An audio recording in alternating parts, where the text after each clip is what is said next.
The end of July and the whole of August were not the most prolific months for me finished sewing item wise. I did get quite a lot of tracing and muslin toiling, same every time. I did get quite a lot of that done, but finished items not so much. I have got a few to show you though, and I thought I would go through them with you today. First up, we have what I think is going to be quite a controversial one, the Charm Patterns Rita blouse. Now I love this pattern. It was one of the first ones I bought from Gertie. I think it's absolutely gorgeous on everybody else. I don't like it on me. I made this one as a wearable muslin because I had plans to make 3 of these and a matching skirt to go with one of them, and I don't think that I will. Now, seeing it on the twirl, it's okay. I don't hate it, but I have other tops that I prefer. For me, also, just a quick note as well, I put the zip in the way that the pattern recommends, to the point that the pattern recommends, and I need to put it in so it goes up another inch higher at least, and I would just be able to do that on the underarm. I don't like the sleeves and I don't like the blousiness at the back of this top. I do like the fittedness under the bust. I do like the ruching over the bust. I think I would prefer this with the long bishopy sleeves, but I'm not going to make it with the long bishopy sleeves because I don't love it, and I have other tops that I prefer. I don't want to use fabric that's precious to me on something that I am not already in love with. I'd want to smooth out the back. I would want to make quite a few changes to this to make it work for me, and as I say, I have other tops that already do the things that I want them to do. So I do very much like this pattern and this top on everybody that I've seen it on. It's just not for me. So I'm classing this one as a fail, but it's a fail for me, not for everybody else, as I say. And I'm really glad I tried it because it's one of those ones, like I say, I bought it when it came out. I've had it for ages. I love all the ones that I see on other people, so I really wanted to try it for myself, and I'm glad that I did. It's just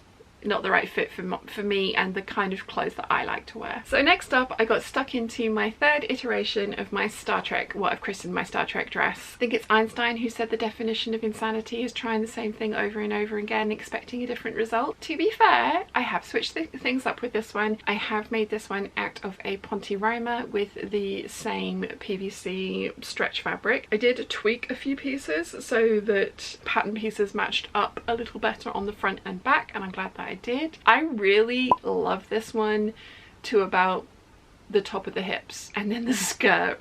I don't know what happened with the sewing of this. I messed it up. I'm sure it's me that's messed it up, but the skirt of this one does not hang correctly. It's just not good. So this is kind of like the best and the worst of all of them. Having looked back at the original one that I made out of the cotton sateen, the dress itself actually looks really, really nice for a first attempt, but it's really uncomfortable to wear. Now this is really comfortable to wear, but it looks not so good. So it's one of those ones where it's just like, I think I maybe need to move away from this. Having said that, I have bought a bunch of fabrics to do a color blocked dress, and I'm going to try something a bit different. I'm going to tweak it so that it's not a pencil skirt. I'm going to tweak it so the skirt is a little bit fuller, at least an A-line. I'm going to keep kind of like the bodice details because I actually love how this waist yoke pieces look on me. I think this looks really, really cool and stands in for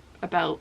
I wouldn't wear a belt with this one, but yeah, the skirt is not working. I need to rethink the skirt. So I'm moving on from this one, and the next one that I make is not going to be red because we all know the Star Trek curse as well. Red shirts do die. So I'm thinking maybe, you know, like try a different color, try a different style. I will make myself a color blocked dress that I like. It's going to happen, and I'm not insane because I am varying factors every time that I try it to see which one works for me.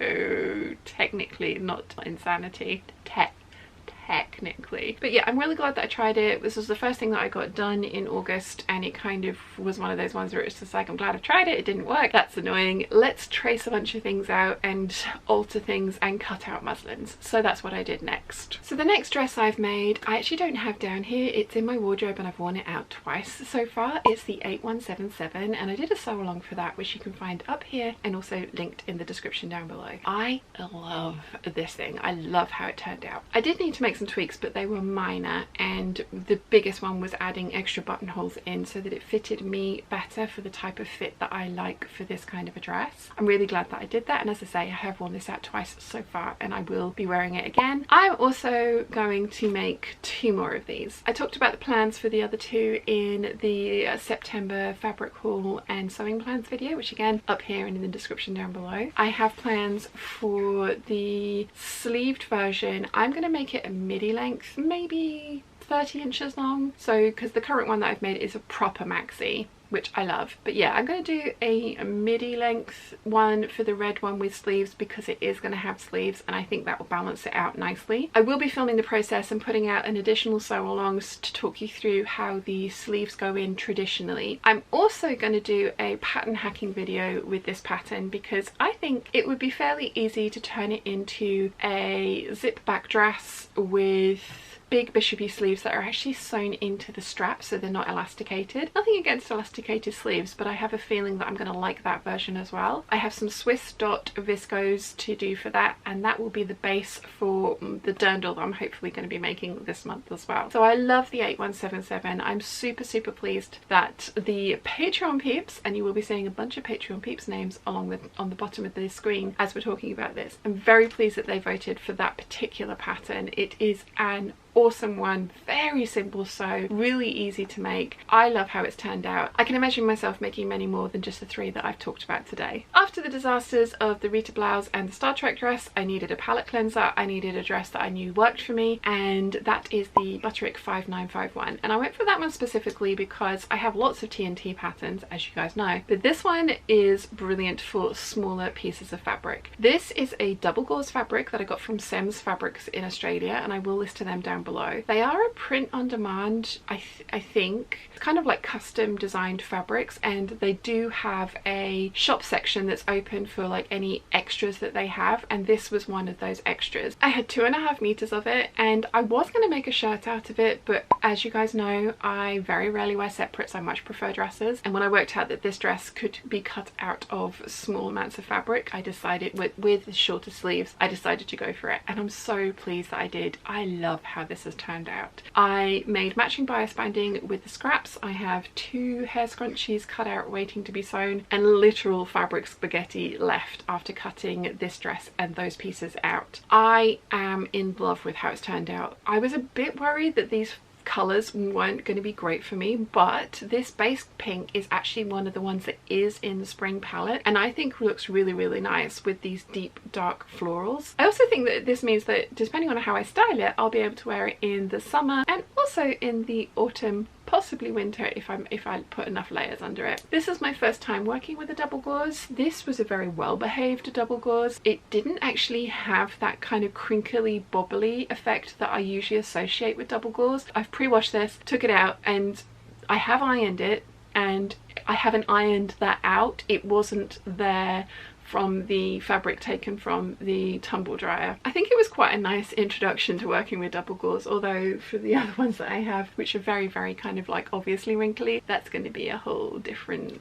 It'll be fine, it'll be fine. This was really fun to work with. I highly recommend this base from Sewn's Fabrics if you are after recommendations. I bought this one and a rayon one, which I did get 3 meters of, so I'm hoping to make an Eve dress with it at some point in the future, although I do think it's very autumnal colours, which I think might end up being in Mum's stash. But yeah, it's so pretty, and they do beautiful florals, so I highly recommend you check them out. Very happy with how this turned out. My only annoyance is the waistline. As I say, I had very little fabric to work with, and it kind of looks like I've tried to pattern match at the waistline and failed. I promise I didn't try. It was one of those ones where it was just like, this is a directional print, I've got to get these pieces on as best I can, and I did, and yeah, that's happened. But if I wear a belt with this, which we all know I love to do, I will get away with it and it'll be fine. The other thing that I did was I changed the grain line on the skirt and also eliminated the center front seam so that this could be cut on the fold at the front. The reason I did that is because this is such a big print. I didn't want to have a very obvious seam going down the center front of this skirt if I didn't have to, because I could cut it out on the fold on the fabric I had. My Primavera lemon one, you'll notice that that it's a slightly smaller print and a slightly more uniform print. Whilst there is a centre front seam on the skirt, it's not quite as obvious as I feel this one would have been without pattern matching, and I didn't have enough fabric to pattern match. So yeah, that's the only thing that I changed about this one, was just moving it so that there was no centre front seam, and I think it's worked out really, really well. Love this one. Haven't worn it out yet, but I'm very much looking forward to wearing it out for dinner very soon. I featured this project in September's fabric haul and plans. I needed to alter this skirt. It was too big at the waist and I didn't like the 1-inch waistband that I did, so I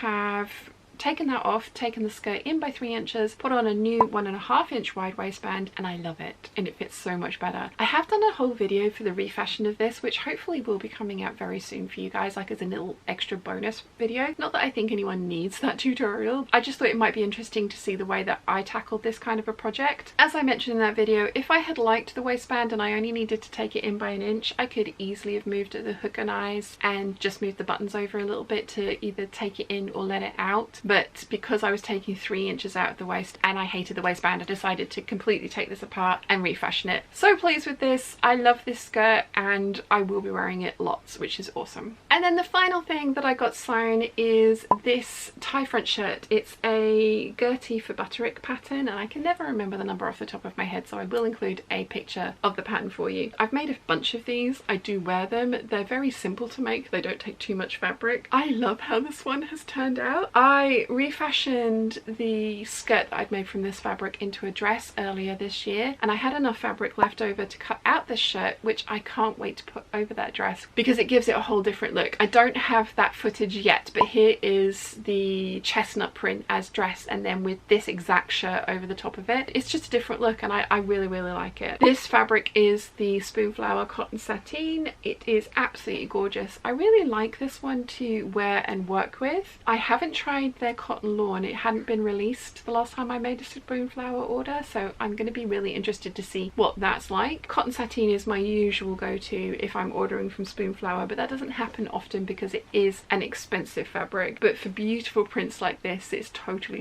worth it. I also put on some absolutely gorgeous, I think, vintage glass buttons. I know these were a present and I can't remember if it was from Rachel or Elena. I know it was one of you. I'm pretty sure it was one of you. Thank you very much for sending them to me. I had 4 of them. This shirt usually takes 5, but because these were slightly bigger than required, I think it works perfectly. The colour is just perfect, so really pleased with this, and I'm going to wear it later today. 6 items sewn. 1 was technically a refashion and 2 were utter fails, but the other 3 were very successful, and I am so pleased with how they've turned out. Which one do you like best? I am very smitten with this dress. I do love that shirt and I'm so pleased that I've refashioned that skirt, but I think out of all of the pieces, I think this dress is my absolute favourite. I love it. It's kind of 1940s-ish, and it's such a pretty fit and flare dress that you can get out of minimal fabric, which makes me very happy, because I do have fabrics like that in my stash that I bought because I couldn't not have the print, but they didn't have the amount that I would usually buy, at least 3 meters. So yeah, I'm so pleased that I have a dress that I can get out of those smaller lengths of fabric. So yeah, I think this one's my favorite, but I'd be really interested to hear what you think, so let me know in the comment section down below. If you've enjoyed this video, you might want to check out this one here.